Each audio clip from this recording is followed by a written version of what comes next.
اللہ نے آپ کے لیے فیصلہ لے لیا ہے۔ اگر آپ اللہ پہ بھروسہ کریں گے تو وہ کسی کو بھی آپ کو نقصان نہیں پہنچانے دے گا، اور اب تک جو نقصان ہوا ہے وہ اس کی اجازت سے پہنچا ہے، کیونکہ آپ کی زندگی اس کی ملکیت ہے۔ اس نے آپ کی زندگی کے لیے ایک فیصلہ لے لیا ہے جو شاید آپ کو ناپسند ہو، لیکن وہ درست ہوگا۔ ضروری نہیں انسان کچھ پا کر ہی خوشی محسوس کرے۔ بعض اوقات اللہ تعالیٰ کی طرف سے کچھ چھوڑ دینے سے بھی خوشی ملتی ہے، چاہے وہ بری عادات ہو، برے خیالات ہو، یا اپنے رب کی مقرر کی ہوئی حدوں سے آگے نہ بڑھنا ہو۔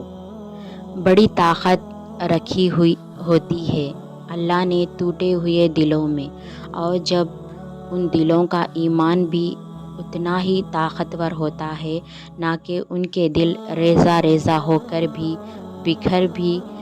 بکھر کر بھی اللہ سے مانگتے ہیں، تو پھر کائنات کی کوئی بھی قوت ان دعاؤں کو نہیں ہرا سکتی۔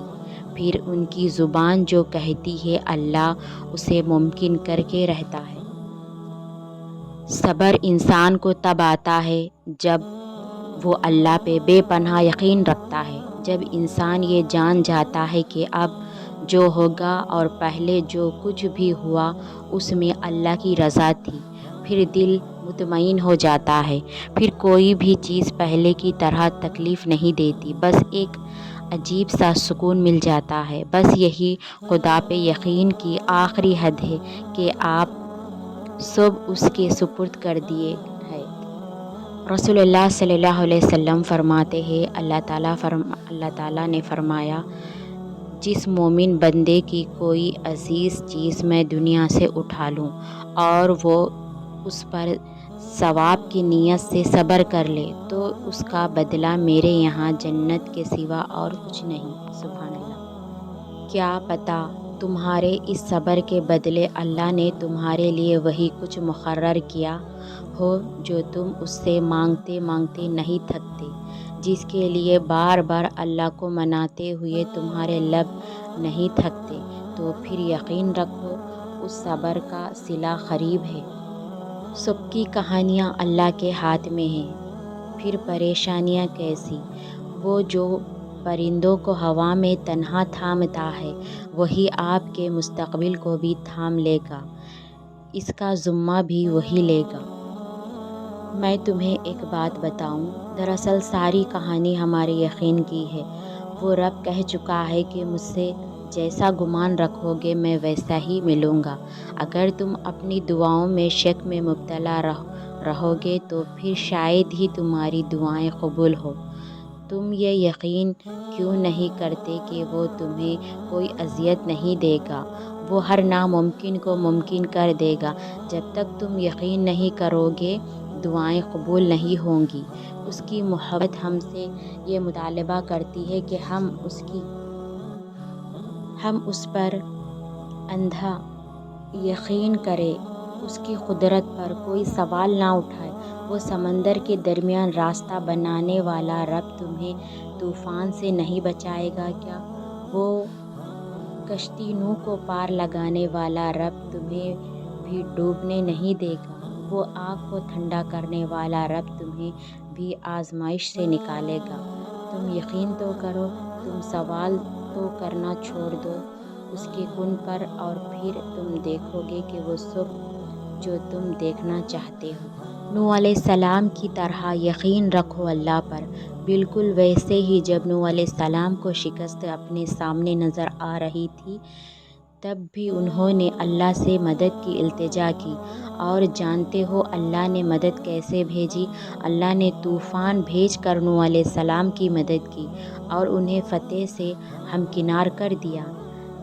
اسی طرح ہر مشکل، ہر دکھ تمہاری تباہی بن کر نہیں آتا۔ فرعون نے سوچا تھا کہ سارے بچے ذبح کر دوں گا تو موسیٰ پیدا نہیں ہوگا، سو فرعون نے وہی کیا جو اس کا پلان تھا، لیکن رب العالمین نے موسیٰ کو فرعون کے گھر کے صحن کے اندر پروان چڑھا کر قیامت تک رہتی کائنات کو دکھا دیا کہ وہ رب کائنات وہ رب کائنات ہے جو بے شک ہر چیز پر قادر ہے۔ جو اللہ نے تمہارے لیے لکھ دیا ہے وہ امتحان کے لیے تم سے دور تو جا سکتا ہے لیکن کسی اور کو کبھی نہیں مل سکتا، اور جس دعا میں مانگا جائے اسے تمہارے نصیب بھی تم سے نہیں چھین سکتا، وہ ہر حال میں تم تک پہنچ کر ہی رہے گا۔ لوگ دکھ دے کر بدل کیوں جاتے ہیں؟ زندگی میں جب انسان کو ہدایت مل جائے تو وہ یہ نہ دیکھے کہ کیا کر چکا ہے، بس وہاں سے راستہ بدل لے۔ اللہ تعالیٰ فرماتا ہے، نہ تو تیرے رب نے تجھے چھوڑا ہے نہ وہ بیزار ہو گیا ہے، اللہ ہی تمہارا پہلا سہارا ہے، اللہ ہی تمہارا آخری سہارا ہے۔ تم کتنے ہی گنہگار کیوں نہ ہو، تم کتنے ہی نافرمان کیوں نہ ہو، جب بھی تم اسے پکارو گے وہ تمہیں جواب دے گا۔ تم پلٹ کر آنے میں دیر کرتے ہو مگر وہ دیر نہیں کرتا، وہ بس تھام لیتا ہے اور رحم فرما دیتا ہے۔ وقت دور نہیں ہے جب تمہیں تمہارا رب اتنا دے گا کہ تم راضی ہو جاؤ گے۔ تمہیں لگتا ہے کہ یہ ناممکن ہے، لیکن اللہ کے آگے کوئی کام مشکل نہیں، وہ تمام چیزوں پر قادر ہے، اور آپ کا صبر کبھی بے فائدہ نہیں جاتا کیونکہ وہ سب کچھ جانتا ہے۔ اللہ سے یقین کی دعا مانگے، دعائیں نصیب سے نہیں بلکہ نصیب دعاؤں سے بدلتا ہے۔ تم اتنے یقین سے مانگو کہ تمہارے یقین کے بعد کہانی معجزوں کی لکھی جائے۔ صبر کسے کہتے ہیں؟ جب آپ زندگی کے اس مقام پر ہو کہ آپ کو زور زور سے رو کر اپنی تکلیف کا اظہار کرنے کا دل کرے، لیکن اس کی بجائے آپ اللہ کے فیصلے پر راضی ہو کر خاموشی سے وقت گزار لے، اسے صبر کہتے ہیں۔ یہ آزمائش تمہارے صبر کا امتحان ہے، اور اس امتحان کا انعام وہ ہے جو تم اپنی دعاؤں میں مانگ رہے ہو۔ جب آپ رب سے محبت کرتے ہیں تو وہ آپ کے دلوں میں صرف انہی لوگوں کو بسنے دیتا ہے جو آپ کی محبت کے قابل ہو۔ وہ عطا کرے تو شکر اس کا، وہ نہ دے تو ملال نہیں۔ میرے رب کے فیصلے کمال ہے، ان فیصلوں میں زوال نہیں۔ جب اللہ کی مرضی کے بغیر اس کائنات کا ایک پتا بھی ہل نہیں سکتا تو پھر تمہارا اللہ سے بار بار رجوع کرنا، اس سے مانگنا بے وجہ نہیں ہے۔ جو تمہارے ہاتھوں میں اتنی جان ڈال دیتا ہے کہ وہ دعا کے لیے اٹھ سکے، وہ پھر ان اٹھے ہاتھوں کی لاج بھی رکھتا ہے۔ بے شک اللہ تمہاری برداشت کی طاقت کو نہیں آزماتا، وہ تمہارے ایمان کا امتحان لیتا ہے، اور انہی کا لیتا ہے جن کو اپنا دوست بنانا چاہتا ہے۔ اللہ کو تمہاری برداشت کی حد معلوم ہے، اور اللہ کبھی تمہیں اس حد سے زیادہ غم نہیں دے گا۔ تمہیں لگتا ہے کہ اب ہم تھک گئے ہیں، مگر تھکتا تمہارا ایمان نہیں، بس حوصلہ گھبرایا جاتا ہے۔ جب اللہ کن کہتا ہے تو ناممکن ممکن بن جاتا ہے، اور دعائیں مقدر پر بھاری پڑ جاتی ہیں۔ جو لوگ اللہ پر توکل کرتے ہیں اور تقوی کی راہ اختیار کرتے ہیں، اللہ پاک خود ان کے لیے راستے بنا دیتے ہیں اور ایسے اسباب پیدا فرماتے ہیں جو بندے کے وہم و گمان میں بھی نہیں ہوتے۔ بے شک اللہ رب العالمین بے حد مہربان ہے۔ تم یہ خیال کرتے ہو کہ تم پر ظلم کیا جا رہا ہے، حالانکہ وہ تو رائی کے دانے کے برابر بھی ظلم نہیں کرتا۔ وہ تمہاری تڑپ کو جانتا ہے، تمہیں سمجھتا ہے، بس وہ تمہیں آزماتا ہے تاکہ تم دنیا کی زندگی میں سرخرو ہو کر آخرت میں بلند ترین مقام مل سکے۔ دیر میں بہتری ہے۔ انتظار کی اذیت کے بعد ہی تو یعقوب علیہ السلام کو یوسف علیہ السلام سے ملوایا گیا تھا۔ جسے سزا سمجھ رہے ہو، اسی دیر میں تمہارے لیے بہتری چھپی ہے۔ اللہ کی مدد اور معجزات تمہیں یوں ہی ہر بار یقین آ جانا، تمہارے دل میں ہر بار امید کا آ جانا اور پھر تمہارا دعائیں مانگنا اس بات کی دلیل ہے کہ اللہ کے در سے مدد جلد ہی تم تک پہنچے گی، معجزات کی صورت میں۔ اور اللہ تعالیٰ قرآن میں فرماتا ہے، اور مکڑی کے جالے سے بھی زیادہ کمزور ہے یہ دنیا کے سہارے۔ بے شک اللہ کو بہت پسند ہے جب تم دنیا سے نہیں اس سے مانگتے ہو، جب تم اپنی بے بسی کا رونا کائنات کے سامنے نہیں اس کے سامنے روتے ہو، جب تم سب ختم ہو جانے کے بعد بھی اس یقین کے ساتھ دعا کرتے ہو کہ اس کے سوا کوئی تمہیں کچھ نہیں دے سکتا۔ دعاؤں سے فوری معجزے نہیں ہوتے، دعائیں آہستہ آہستہ تمہارے لیے اسباب بناتی ہے اور پھر تمہیں اس مقام تک لے کر جاتی ہے جہاں معجزے ہونے ہوتے ہیں، جہاں تمہارے یقین کے سامنے تمہارا نصیب بھی گھٹنے ٹیک دیتا ہے اور اللہ کن فرما دیتا ہے۔ ہمت مت ہارو، دعا مانگتے رہو تب تک جب تک جواب نہیں مل جاتا۔